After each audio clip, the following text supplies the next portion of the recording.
and welcome to Thriving with Abundance at Home. This is one of the workshops for Circle Sanctuary's Green Spirit 2020 online festival. My name is Georgette Paxton, and I'm one of the co-coordinators of today's online events. So with today's theme of Thriving with Abundance at Home, I thought it would be fun to present for you a couple of recipes that are made with seasonal foods and grains that are coming in right now that you can use in ritual or even in dinners at home with your family. So at Circle Sanctuary, we celebrate Green Spirit, which is also known as Lunacid. This is the time of high summer when the land is in its full green and verdant glory. The hills are full with lush grasses and plants, and the trees are full of leaves and fruit. And in the British and European traditions, as well as here where we live in Wisconsin, it's a time that the harvest is starting to come in. Farm stands are lining the roadways, and fresh produce is abundant right now.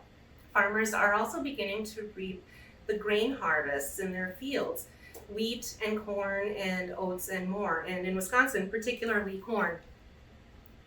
Lunacid is also called Lammas in the British Isles, and this is from the Anglo-Saxon words meaning loaf, mass. And Lammas is the feast of the first fruits. Selena will talk more about Lunacid and Lammas traditions in her workshop today about Green Spirit lore. Foods have always played an important part in rituals and worship of the gods. Without food, we'd obviously not live at all as a people. Food and its production was often part of the central themes of ancient religions and spiritual practices. Grain was among the most valuable of foods through the ages because grains could be dried and stored for use in the cold winter and then ground and transformed by the magic of fire made into nourishing breads. So as bread was one of the main staples of our ancestors, the ripening of the grain was cause for great celebration. The reaping and threshing and preparation of these breads spawned great ritual and ceremonies throughout the ages to ensure bounty for the following year. Dedication of bread and wine, the fruit of the vine, is also even still one of the central points of many craft rituals today in which we honor the earth's nurturing and partake of the corn god's sacrifice each year. So back to Lammas, and why are we coming together today? So as I mentioned, now is a time of great bounty. It's the beginning of the harvest when we as a people are gathering in what is plentiful to us spiritually and in the material world. The grain god, which is also known as the corn king, has been nourished in the fertile earth and in some traditions lovingly tended by the mother goddess as the months have warmed. So now, and he is full grown, and he comes to us symbolically in the guise of the grain and food that we're harvesting to give himself in willing sacrifice to sustain our bodies and our spirits. The main themes of Lammas can therefore be seen as thanksgiving to the earth for her bountiful harvest and sacrifice, transformation, and a sharing of the energy of the corn king.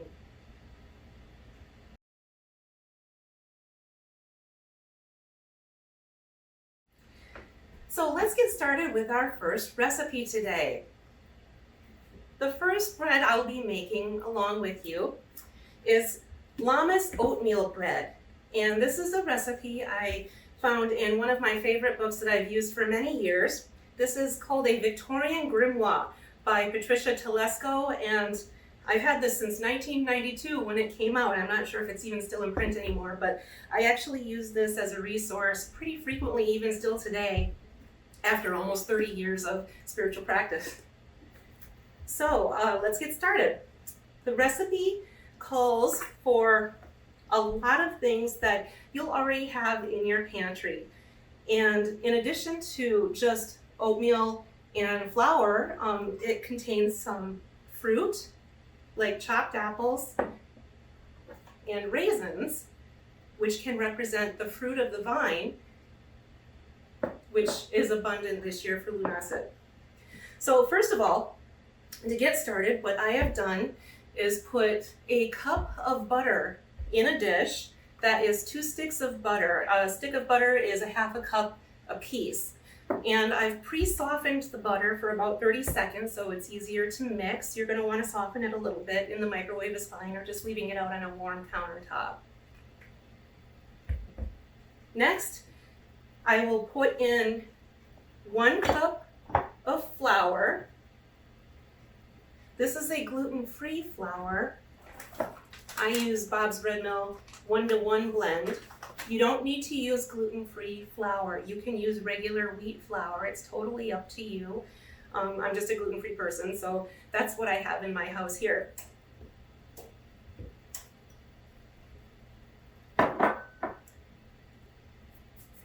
Next, we will put in a half teaspoon of baking soda. This is my little cup of baking soda, just your regular old-fashioned Arm & Hammer from the yellow box. Half a teaspoon of that. And then we will want 2 teaspoons of salt.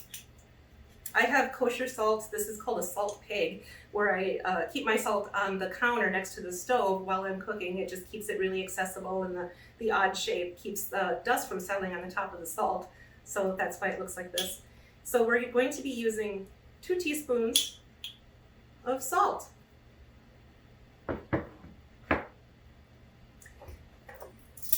Next is 1 teaspoon of nutmeg. I just have pre-ground nutmeg here. A teaspoon of that.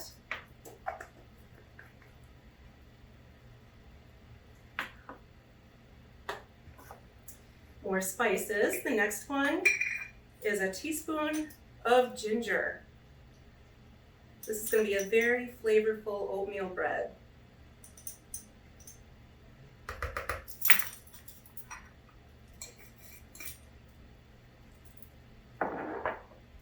Next is a teaspoon of cinnamon.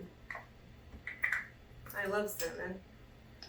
It's okay if it's a heaping teaspoon. If you're like me, I like a little bit of extra.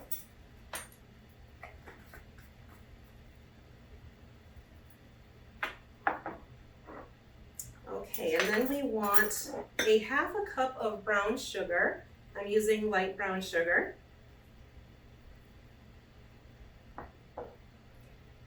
And I will add a half a cup of nuts. These are completely optional. You don't need to use nuts if you're allergic to nuts or if you just dislike them. These are walnuts in particular. You could also use pecans or whatever nuts you like or that you have around the house. Make sure they're chopped. Half a cup of nuts. Next is 1 cup of raisins. You could also use craisins for this if you wanted it specifically for Wisconsin in particular. Since cranberries are raised in Wisconsin, you could do craisins and make it extra local that way, but I just have regular raisins here. 1 cup of raisins.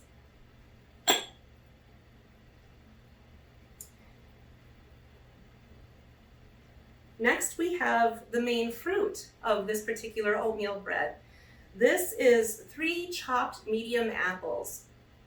And I just cut each apple into 12 wedges and then diced those. I left the peel on because these are a particularly flavorful apple, but it's up to you. You can peel your apples. It's totally optional to peel it. If you just like it for aesthetic reasons, you can go ahead and peel your apples. But this is 3 apples worth diced. Just pour that all in. Next, we have the rolled oats. The reason this is called oatmeal bread. This is 1.5 cups of rolled oats. Rolled oats are different from instant or quick oats. You don't want to use those. Make sure at the grocery store you pick out the package that says rolled oats. 1.5 cups of those.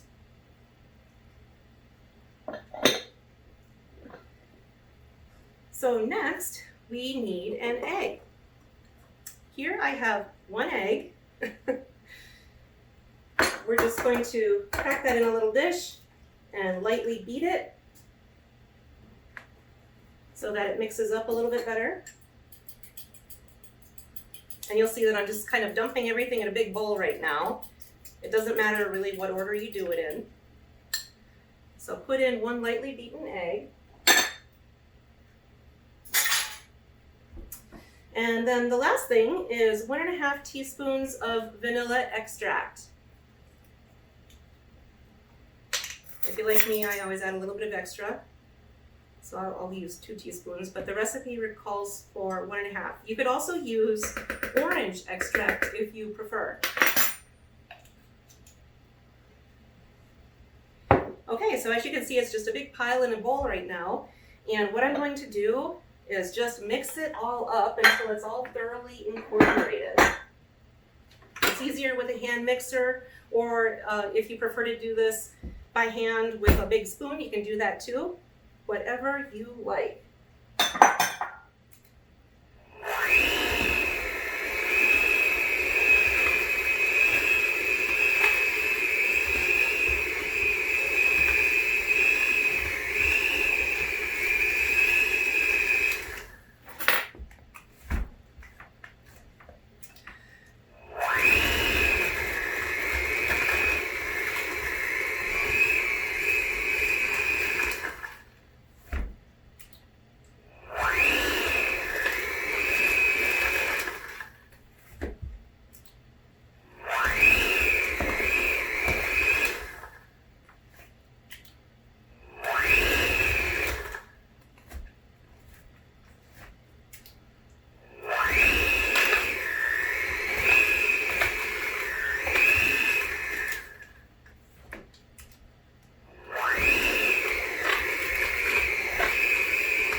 Okay, you probably saw me starting and stopping the mixer a few times there. It's because the mixture is very thick, and using that kind of mixer, I just wanted to push it down the sides a little bit so it incorporated better. The various ingredients got in better touch with each other and mixed up more thoroughly. So once you've got it looking pretty good and pretty mixed up, just give it a final little stir here. You're going to want to make sure your oven is preheated to 350 degrees. And I already have my oven preheated over here. And we're going to use, for this particular recipe right now, I'm just going to use a loaf pan. But you could also use a round cake pan for this, or even like an 8 by 8 inch brownie pan. It's totally up to you. I'm using this loaf pan so that I'll be able to slice it in slices later. So you're just going to want to spray your loaf pan with nonstick spray, like so.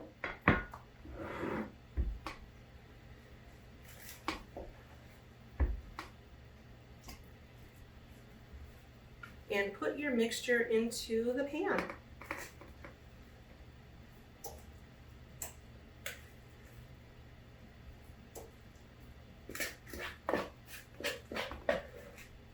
It smells really good. I wish you could smell it through the camera like this. I'm really looking forward to this one. The house is going to smell amazing while this is baking.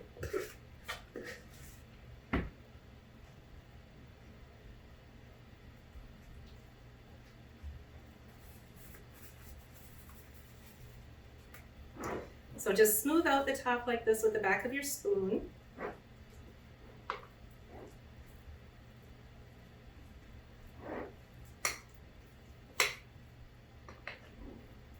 Giving you bits off the sides of the pan because you don't want those to burn on the edges.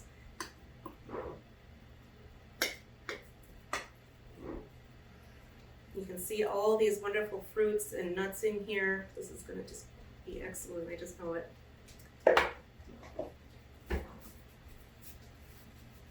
If you hear little clickings around on the floor, my dogs Phoebe and Wallace are coming in to check out what's going on.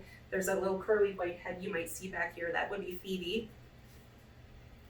Okay, so now that this is in the pan, what I'm going to do is put it in the oven, which again is preheated for 350 degrees, and leave it in there for about 30 minutes. And at 30 minutes, we'll give it a quick check and see how done it looks, and then we'll go from there. So stay tuned. Okay, welcome back. I have pulled the finished bread out of the oven, and it actually took closer to 40 minutes than 30 minutes because of this specific shape of pan I used. I just checked it at the 30-minute mark and stuck a knife in it to see if there was any residue, and there was, so I let it go another 5 minutes, rechecked it, and did the same thing. So if you're going to use a bread pan of this shape, it will probably take closer to 40 minutes. However, if you use a flatter cake pan, like a round cake pan, I would count on closer to the 30 minutes because it'll be a thinner batter in the pan. So anyway, it is now complete, and the house smells amazing. As you can see, it's a really nice golden brown on the top, and the sides have started to pull away from the pan. That's how you know it's done. So this is our Lammas oatmeal bread.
Welcome back.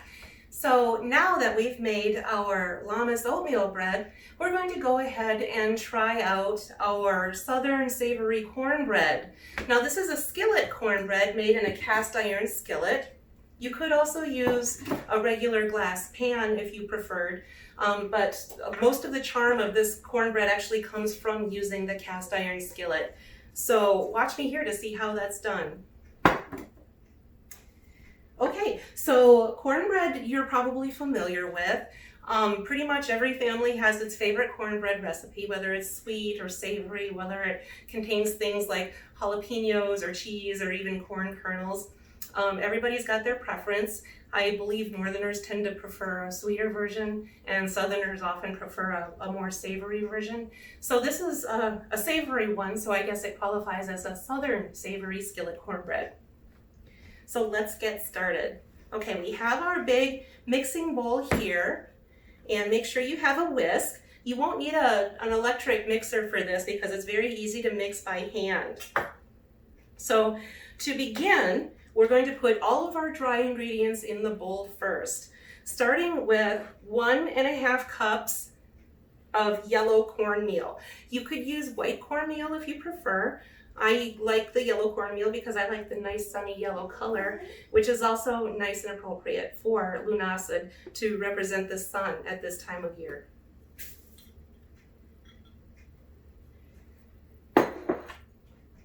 Next, you'll add a 1/4 cup of flour. This can be regular all-purpose wheat flour, or if you're like me, again, it's a gluten-free all-purpose 1-to-1 blend of gluten-free flour. So it doesn't matter what kind of flour you use or prefer, as long as it's just a 1/4 cup.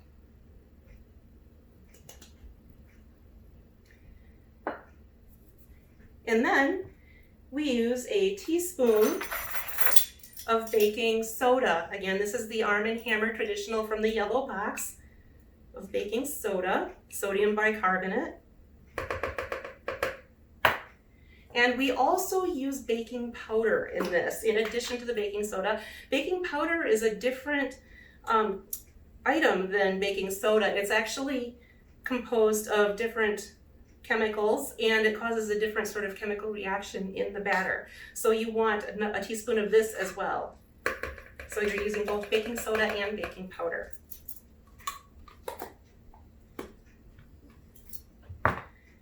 Next is a teaspoon of salt. Kosher salt works well, or whatever salt you have around the house.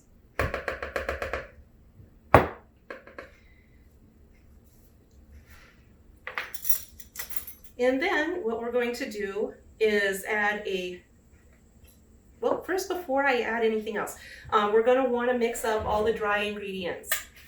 So take your whisk and just mix everything up here in the bowl until all the dry stuff is incorporated and it all looks homogeneous and all one color. Make sure it's all thoroughly mixed up. Okay, so next is a little bit surprising. What we need is actually 2 cups of buttermilk for the main liquid ingredient in this. And if you're like me, you rarely ever have buttermilk around the house, so you can do a substitute. To make a substitute for buttermilk, what I have here is almond milk, and I put a little bit of cream in it just for richness, but you don't have to. You can use either almond milk, your favorite non-dairy milk, or cow milk, dairy milk. It's totally up to you. So it doesn't really make a difference either way. I just prefer almond milk here in our house. So anyway, to make a substitute for buttermilk, you're going to want to acidify this. And to do that, you're going to add vinegar, or you could even use lemon juice. As long as it's unsweetened lemon juice straight out of the squeezy bottle that you get at the grocery store. I have white vinegar here. You could also use apple cider vinegar or whatever vinegar you have around the house. But I wouldn't recommend wine vinegar or garlic vinegar or anything like that.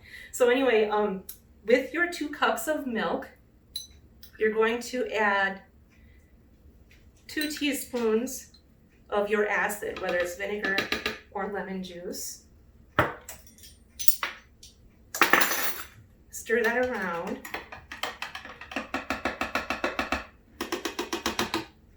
And just let it sit for a minute or 2. You're going to see it separate a little bit and probably thicken up, and that's good. You want that to happen because that means the chemistry is happening with the acid and it's turning it into a buttermilk substitute that will have the same effect on the other ingredients as actual buttermilk would.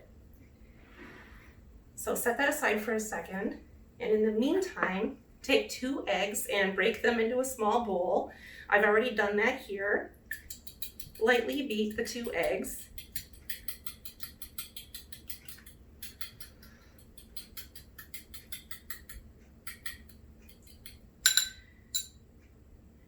And by now your buttermilk sub should be pretty good to go. Pour the eggs in there and just lightly mix it.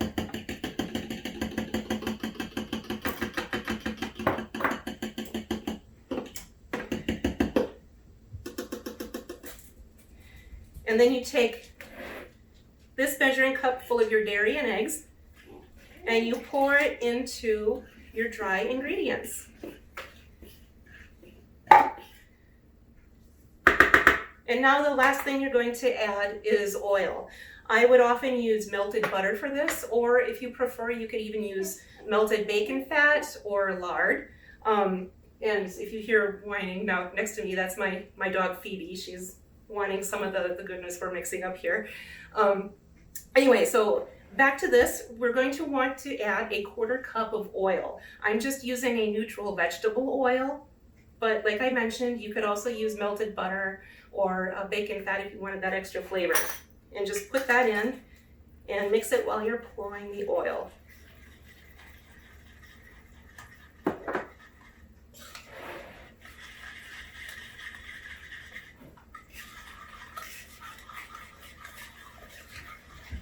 Now you just stir the whole thing, and as you can see, it's relatively thin and runny. And just let that sit for a little bit while you prepare your cast iron pan. So this is an important component of the recipe. Take your cast iron pan, and then you're going to put in it 2 tablespoons of butter. 1, 2. Now at this point, you should have your oven preheated to 400 degrees. My oven is preheated here. And then you're going to put this pan with the butter in it, with just the butter in it, in your oven, which is at 400 degrees for approximately 10 minutes. So check it at 5 minutes just to see if the butter's all melted, but it should take about 10 minutes to melt the butter. And again, it's just the butter in the pan. And then I'll show you how to do the next step. Stay tuned. Okay, it has been approximately 8 minutes, give or take, and our pan is nice and hot in our oven. Again, the oven was 400 degrees, and you're putting the cast iron pan with the butter in it just to melt the butter and heat the pan. So once that butter is melted, you might hear it starting to sizzle a little bit. Just pay attention to it. And then very carefully with your hot gloves, take the pan out of the oven, and then we're going to pour the batter into the pan and put it immediately back into the oven.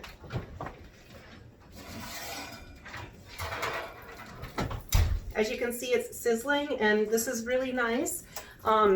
Swirl it around very carefully to get it on the edges. That helps keep the cornbread from sticking. And now right away, you want to pour your batter in.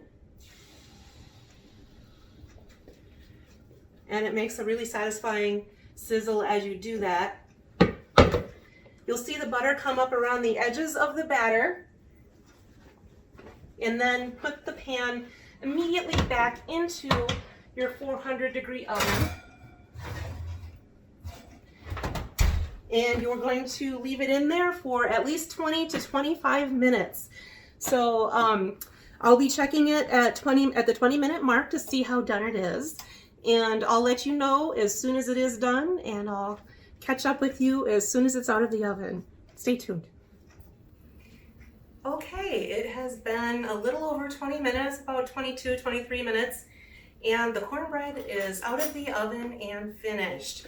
As you can see, it's a nice golden brown color. You can tell it's done when it starts pulling away from the side of the pan like this, and you want to see a little bit of cracking on the top of the surface. So once you pull it out of the oven, you can either leave it in the skillet like this, or you can let it cool a little bit and put it onto a plate for presentation. I usually leave it in the skillet, but let's give it a try plating right now. It's a little bit tricky, so you're going to want to wait until it's mostly cool before you try this if you decide to take it out of the skillet.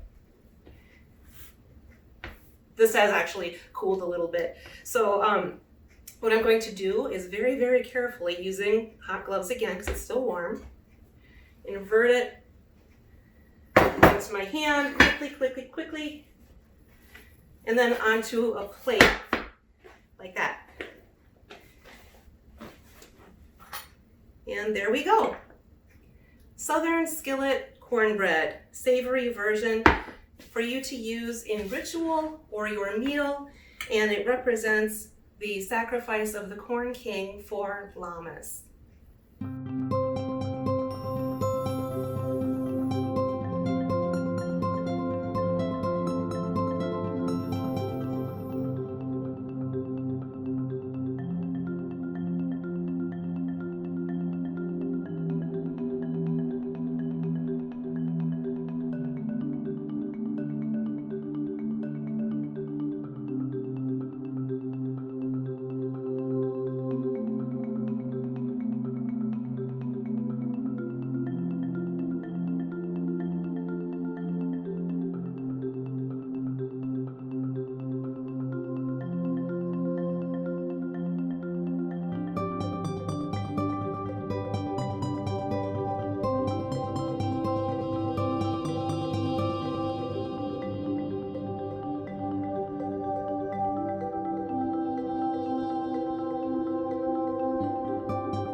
For our next recipe today, I'm going to show you a simple summer salad for Lammas. Now this is a salad made up of mostly local ingredients that you'll find easily in your corner market or at a produce stand in your town. So in Wisconsin right now, as I mentioned, Lammas time is a time when you're going to see a lot of farm stands on street corners. They're selling tons and tons of local produce, things like cucumbers and tomatoes, onions, and corn, among other things. There's peppers, there are melons, there are all kinds of things you can find at local stands. And if you're at another place in the country or in other places around the world, you'll have your own local produce too. So this is a salad that can be modified to fit whatever you have locally. It's a really easy, quick to put together, and it's something that anybody can do. So let's get started. The first thing you're going to do, because this is Lunasid, Lammas, the time of the corn king, of course, is use an ear of corn. So this is going to be fresh, raw, sweet corn. And you can get it, like I mentioned, from your grocery store or from your own garden or a local farm stand. And the thing is that you want good local sweet corn. So peel, shuck the corn, and remove the corn silk from the top of it. And then you're going to remove the corn kernels with a knife.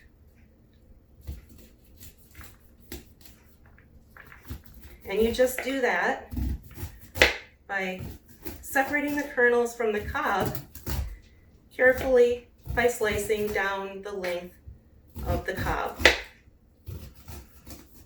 I always start kind of in the middle and then flip it over so that my fingers stay safe on the cob. It's okay if they're not evenly cut. Perfection is not what we're going for here. What we are going for is flavor and local produce and your own loving energy as you mix this up for your family. And we'll just take out these little bits of corn silk that are in my little pile of corn. And then once you have that all separated on your cutting board, scrape it into your large bowl.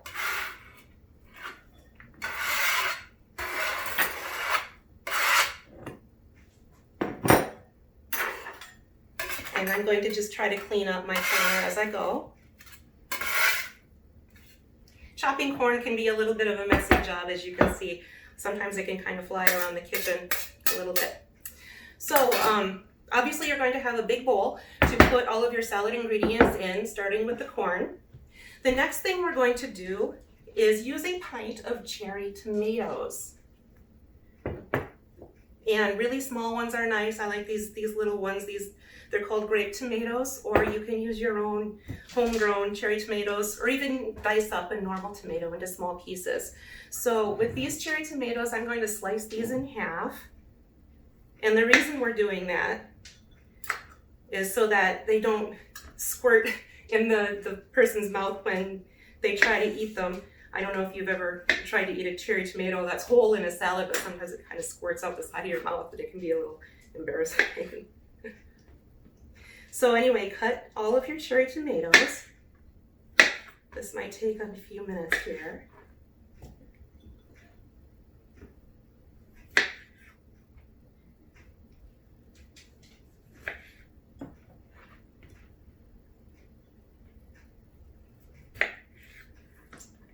And just throw them into the bowl as you go. We're just going to mix up all of our stuff on the fly as we get along here. Oh, and sometimes you might lose one.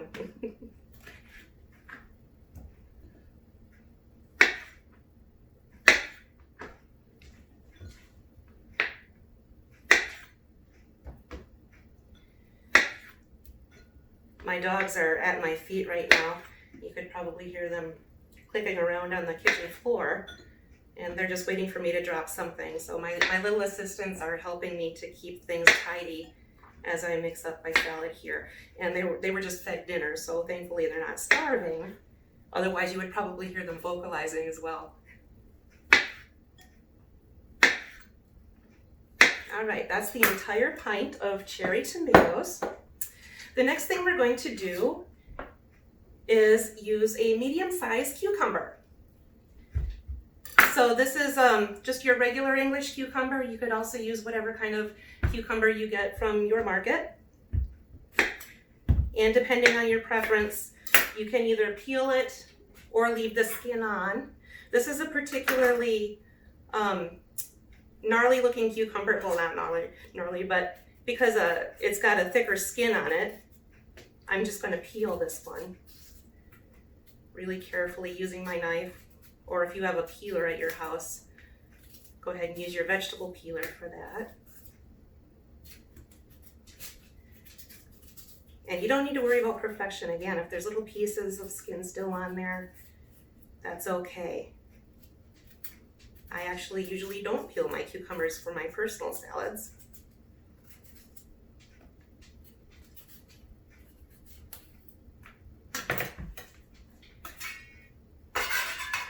Clean up as you go.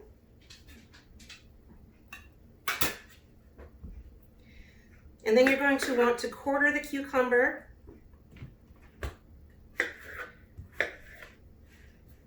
and dice that up.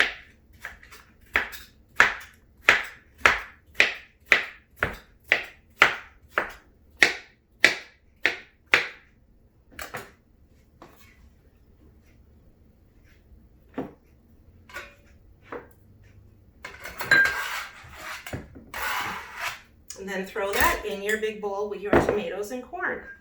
Next, we're going to use 2 scallions or green onions.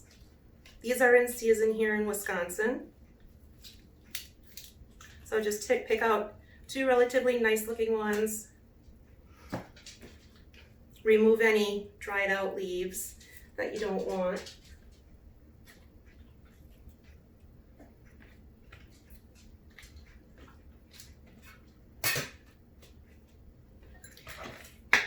Then cut the little root tips off. You don't want those. And you're going to want to dice these fairly small. So what I do is I usually take it and cut the green onion in half the long way like this.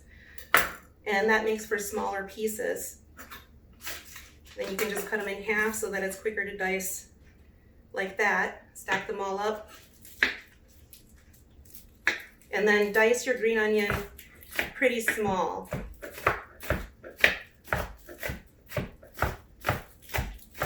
Into little pieces that are about 1/8 of an inch wide. If you have some bigger pieces left on the ends, just toss those or use them, or however you want to go about it. Add that to your bowl.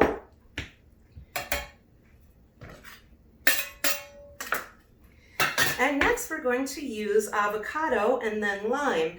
And you might look at me and say, well, avocado and lime sure aren't native to Wisconsin or the Midwest, and you would be right. But Lammas and Lunassid is a festival in the fire quarter of the year. That would be the southern quarter of the pagan calendar, the pagan wheel of the year. And because they're in the fire quarter, these are associated with the south. And avocado and lime are both grown in the southern regions of the United States and the southern regions of our continent, like in Central America and South America. So that's why they're a nice component to add to a lammas salad. We're going to start with our avocado by cutting it in half. And then remove the pit using a spoon like this. Really carefully, just kind of scoop it out there. And if you see any little bit of bruised area, scoop that out too, just to get it out of the way. And now you're going to dice the avocado. I do that in the skin. So I basically take the knife and do a crosshatch pattern like this, one way and then perpendicular. That way it's already diced when you scoop it out of the skin. So once you have it diced in the skin, take your spoon, oops, and just scoop it directly out like that. And and it will already be in pieces when it goes in your bowl. We're scooping, just push it off with the edge of the avocado, and you can kind of separate it with your spoon in the dish. This is a very ripe avocado, oops, which I'm managing to get all over my kitchen. Okay, so just empty out the avocado skin like that, and do the same thing with the other half. We're just doing the crosshatch slicing in the skin. This is the cleanest way I've found to dice an avocado. I use a lot of avocado, and I've tried it by peeling it first, and it just gets all over the place. See how it separates nicely? This is the quickest way to dice it without getting it all over your hands and all over the counter. And then just take your spoon and kind of separate the cubes a little bit in the dish.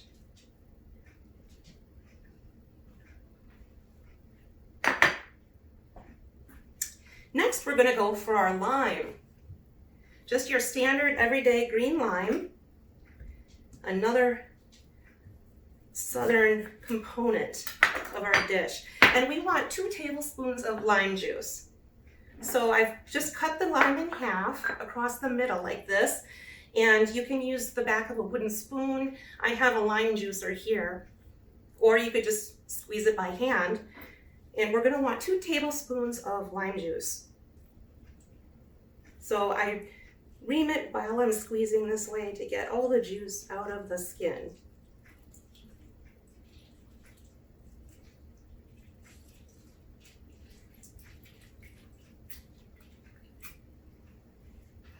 I'm going to do the whole lime.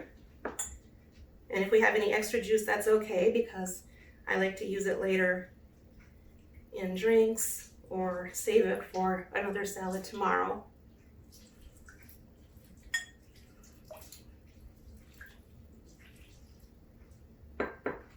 Okay, so we've juiced the entire lime, and it's made about a 1/4 cup of juice. That's typical for most limes. You'll get about a 1/4 cup of juice from a lime. And fun fact, a 1/4 cup is 4 tablespoons. So half a lime is going to be the 2 tablespoons that we need for this recipe. And just sprinkle it over the top of all the ingredients in your salad. Lime juice is also really helpful for avocado to keep it from browning. So that's why we did the avocado and then the lime juice following right after, because it keeps the avocado looking fresh. So once your lime juice is in, just give it a really quick stir, and that'll help put it on the avocado to keep the avocado from browning. You don't want to stir too much at this point because you don't want to mash up the avocado. All right, the next component is going to be 2 tablespoons of olive oil. So just sort of sprinkle that over the top of your bowl.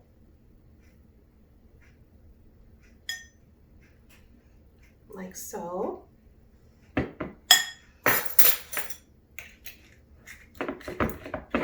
And then, because this is an easy peasy simple salad, just salt and pepper is all we need now. So take a sprinkle of kosher salt, your coarse salt, salt it to taste. I like a couple of pinches. And then fresh ground black pepper to your taste. I like a lot of ground pepper.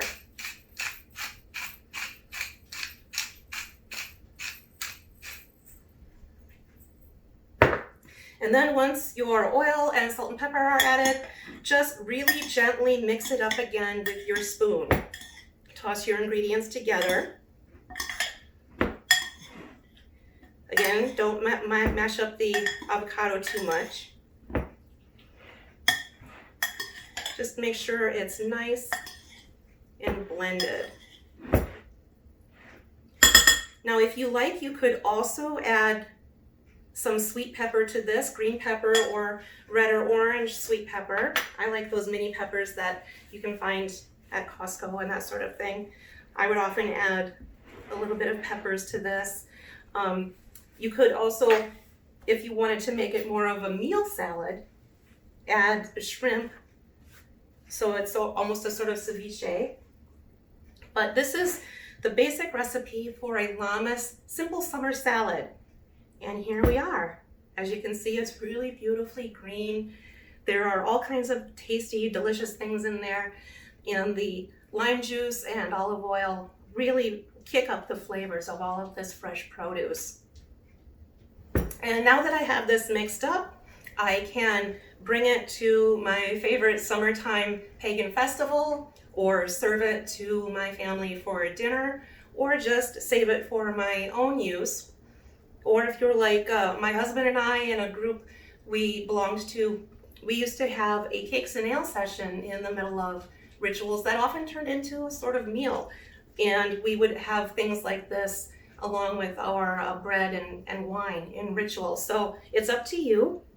You can make this a part of your spiritual practice, or you can make your spiritual practice the making of the salad as you prepare it for people you love.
And here we have the finished products of all of our work today.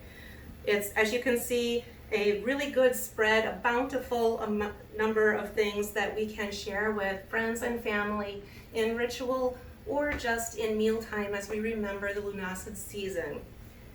First off, we have our oatmeal bread full of grains and fruits. There are apples and raisins in this, or you could do it with craisins, as I mentioned, and walnuts, or your preferred nut, as well as oats and flour. This is from a recipe by Patricia Telesco in her Victorian grimoire, but it's also very similar to many old traditional recipes from the British Isles and Scotland. Next, we have our Southern Skillet cornbread. This is another traditional recipe that I have actually used in large-scale rituals at Circle Sanctuary at Lunacid for other green spirits. And the reason I like this cornbread is because it's just the epitome of South and fire and Lammas bounty, because it's full of rich corn and the butter, and it's transformed by the magic of fire in the oven, making that crispy crust in the skillet. Now, there are a couple of ideas I wanted to mention with the cornbread that I don't think I mentioned while I was giving you the recipe earlier. But if you wanted to, before you bake the cornbread, in the batter, you could actually mix up some fresh raw corn kernels. So it's totally up to you, but it's a nice component to add a little bit of texture that honors the season and the corn god's sacrifice. It's a nice surprise to bite into a piece of cornbread and have that juicy corn kernel. And you would just do that by slicing the kernels off a cob of sweet corn and mixing the kernels in the batter before it goes in the oven. Another separate idea that you might like to try is with the batter, put in 2 teaspoons of turmeric and mix it up before it goes in the oven.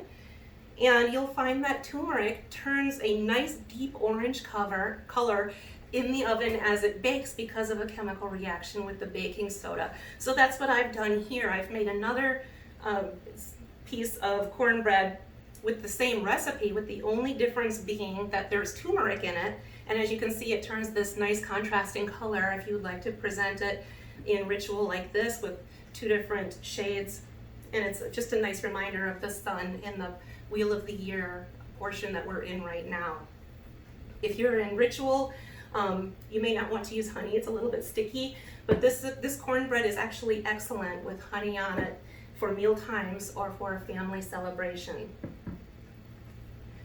And next, we have our simple summer salad for Lammas, full of good things that you can find locally where you are.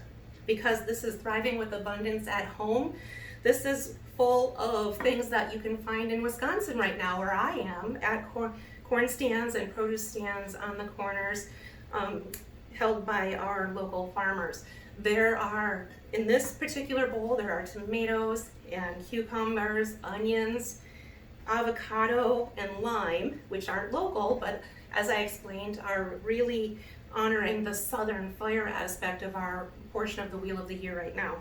And most important of all, of course, is corn in this salad, because it honors the sacrifice of the Corn King. So these foods are all really good ideas to use in ritual, or if you're not in a group ritual or don't want to use these in a circle, even just for your quiet at-home celebrations with your family as you move throughout the year.